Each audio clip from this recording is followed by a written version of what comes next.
आणि आता पाहूया मुंबई शहर त्याचबरोबर उपनगरांमधील टॉप 9 बातम्या। 11वीच्या 2 फेऱ्यांनंतर मुंबई विभागामध्ये 3,28,000 जागा रिक्त।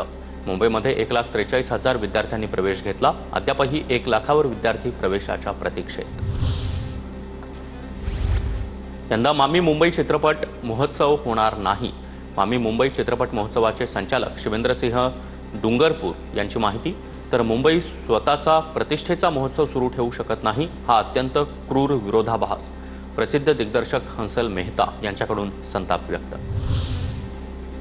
मुंबईच्या विलेपार्लेमधील जैन मंदिरावर कारवाई करणाऱ्या अभियंत्याला बढती। अभियंता नवनाथ घाटगे यांची सहाय्यक आयुक्तपदी नियुक्ती। कारवाईनंतर 15 दिवसात नवनाथ घाटगेंना मूळ पदावर परत पाठवलं।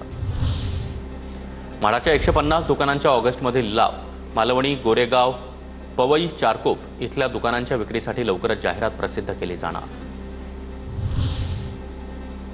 पीओपीच्या गणेश मूर्तींसंदर्भात आज मुंबई उच्च न्यायालयामध्ये महत्त्वाची सुनावणी। पीओपीच्या गणेश मूर्तींचं विसर्जन नैसर्गिक स्रोतांमध्ये करण्यास काय तोडगा असणार या संदर्भात सुनावणी।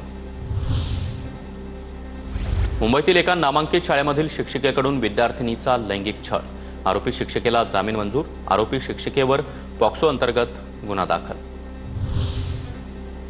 मुंबई महापालिकेच्या माध्यमातून 7 ठिकाणी मलजल प्रक्रिया केंद्र उभारणार।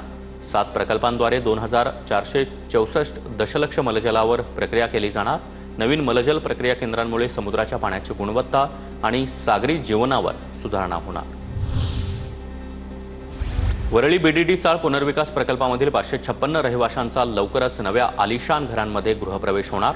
रहिवाशांना नव्या घराचा ताबा देण्यासाठी लवकरच चावी वाटपाचा कार्यक्रम होईल। पुनर्वसन इमारत क्रमांक 1 मधील 2 इमारतींना ओसी मिळाली। मुंबईचा समुद्र 2030 पर्यंत स्वच्छ होणार। सांडपाणी प्रक्रिया प्रकल्पाचं काम वेगात सुरू। येत्या 2 वर्षांमध्ये काम पूर्ण करण्याचं उद्दिष्ट।